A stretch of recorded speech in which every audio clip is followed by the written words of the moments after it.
What's up everyone, and welcome to today's video, and welcome to our second to last day in Magic Kingdom. So let me take you back to December 27th, Magic Kingdom, and so much fun. Let's get started.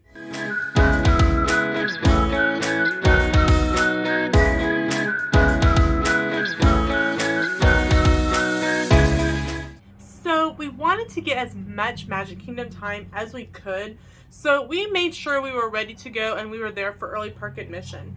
So on this day, we started out with It's a Small World because we actually really do love this ride, and we love the Sherman Brothers and all that they have done for Disney, for the parks. And actually, believe it or not, it's actually got a pretty short wait first thing in the morning. But here's a tip for you. This ride is actually a little longer than it seems, so make sure and go to the bathroom before you get on this ride. Sam and I learned this the hard way one year. Yeah, we were like, that you gotta sneeze and try not to pee feeling. Yeah, I tried to feel that getting off the boat. So, always use the bathroom before you go on this ride. Adults and kids included. So after we sang and went around the world with It's a Small World, we decided to go on another trip on the high seas and go over and see our friend Jack over at Pirates of the Caribbean, because it didn't have that long of a wait either. We literally walked onto the ride. And as hard as I tried not to, I still got wet in the battle scene. It doesn't matter. I think like the water's higher or something. I don't know, but I got wet. I was not happy. Well, one of the things that we had wanted to do, like the last time we were in Magic Kingdom, was get a cinnamon roll at Gaston's. And when we were there over the summer, Gaston's opened with early park admission. But for some reason, at the holidays, they weren't doing that. I don't know if it was a staffing thing or this particular day they just weren't really ready yet. I don't know. But they're like, we aren't opening until park opening time. Okay, fine. So this day we did some rides and came back, and Gaston's was open and ready to serve us some food. And we love their cinnamon rolls. And so while we were in line to get something to eat, I happened to notice that one of the outdoor tables actually was unoccupied, and it was in the sun. So I grabbed that table and sat there, and I'm like, I have a table! And I kind of gave Sam like the best directions that I could, because I'm not good at giving directions. Like, I give small town directions, like take 2 lefts after, the Dairy Queen on the corner, and if you go here, you went to... That's my type of giving directions. So I kind of told Sam where I was, and really, this is a tip for you too. If you are in line waiting to get a cinnamon roll and you see an empty table, grab it. You will be happy that you did. Otherwise, you'll be trying to stand up and eat a cinnamon roll, and these things are too big to try to eat standing up. So Sam not only got us the cinnamon roll, and the cinnamon roll is actually really decently priced. They're $6.79, and you can ask for extra icing if you want. He also got us something that was new to us. I don't think it was on the menu over the summer. It was the ham provolone and Swiss sandwich, and it is served with chips, and that is $11.29, which really isn't bad for the theme parks. He also got himself a hot coffee and me a hot tea, which I was so thankful for. But something that kind of, I think as a tea drinker, others need to know is that the parks seem to only have English breakfast tea available. They don't have anything else. I mean, like, I get it. There's tons of different kinds of tea, but have a couple more options, like, available. But if you're a tea drinker and you aren't a huge fan of English breakfast tea, like, I'll drink it, but it's not my first choice. Make sure to just throw some extra tea bags in like a Ziploc bag and throw them in your park bag. The sandwich was actually really good. We cut it in half and split it. We split it in the cinnamon roll, and it was super filling, and it was amazing. 10 out of 10, would definitely eat that again. I think that this would be perfect like as a breakfast item. It could be perfect as a lunch. And also, cinnamon roll. Get the cinnamon roll. From there, we decided to go over and see our friends Pooh and Tigger, because they kind of had a little bit of their holiday outfits on.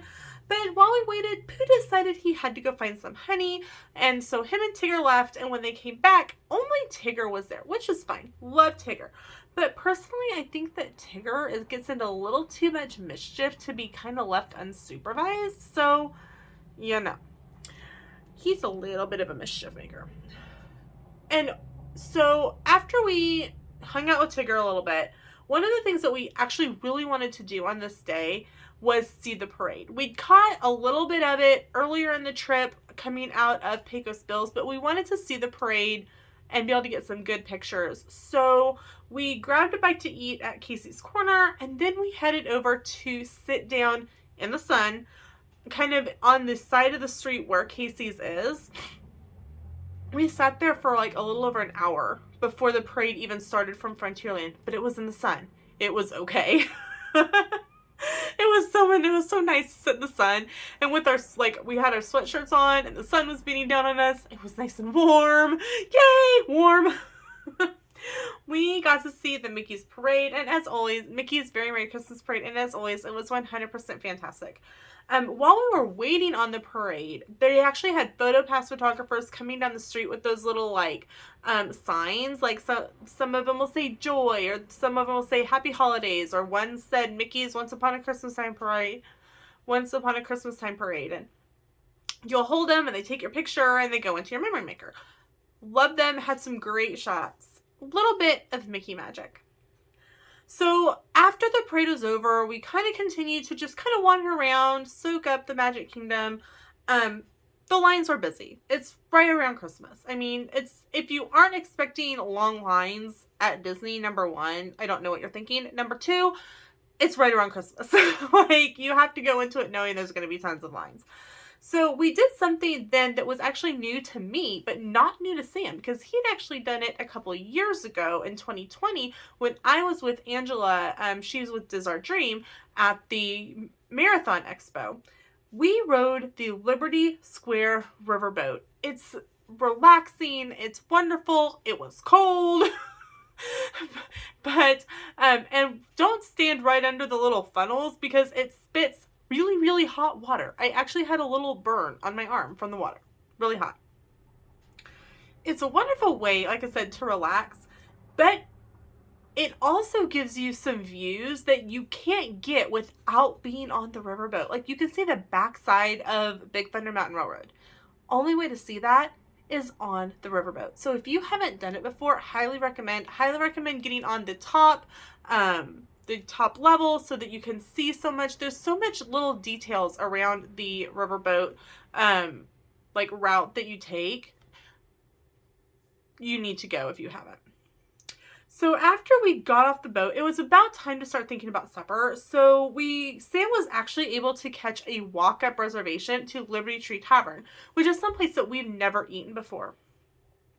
It is one of the served family-style restaurants, and it starts off with what they call the Declaration Salad, and it's a salad with a vinaigrette, and once again, I was pleasantly surprised that I liked the vinaigrette. And I mentioned to the waitress, said, hey, do you have a recipe for the vinaigrette? She's like, you can actually find it on Pinterest. And I'm like, okay, so there we go. Need to find it, because still haven't, but definitely think that that's something I want to make in the future. So after we were done with the salad, next came the all-you-can-eat, and it's called the Patriots Platter, and it's got roasted turkey, pot roast, oven-roasted pork, mashed potatoes, seasonal vegetables, and our seasonal vegetables happen to be green beans, which we love green beans, and they were cooked perfect. They weren't too soft, they weren't too hard, they were crunchy and perfect. Stuffing and house-made macaroni and cheese. Now, I am a macaroni and cheese freak. I will sit and eat macaroni and cheese all day long. I love it. That's why I was over 300 pounds. I can eat my weight in macaroni and cheese, not gonna lie. The macaroni and cheese was just so good. We got more green beans and more of the macaroni and cheese. The stuffing wasn't great. It seemed a little soggy, at least for us. Some people really like that. I'm more of a dry stuffing person, but they aren't going to make everybody happy. So, that's what it is.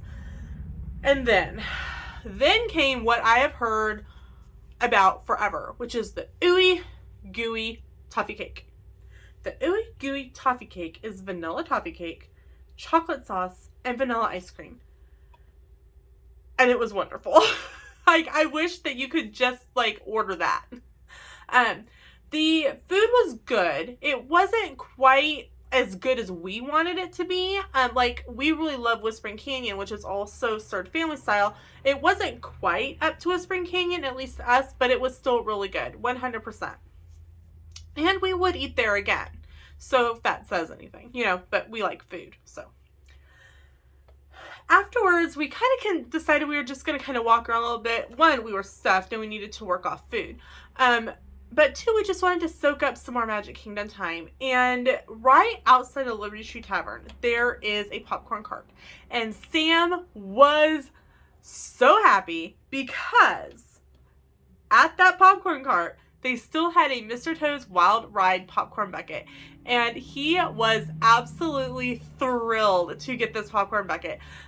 Yes, it was a little bit more expensive than a regular popcorn bucket, but that is something that Sam really wanted. He actually wanted the gold Christmas tree popcorn bucket like last year, and I didn't realize that he had talked about it, but I didn't really like put one and two together. And after we got home, I'm like, oh, well, they had those in Disney Springs. He just kind of looked at me like, seriously? And I'm like, I'm sorry, I didn't realize you actually wanted one. I thought you just liked it. Like, sorry, you didn't need to be more specific.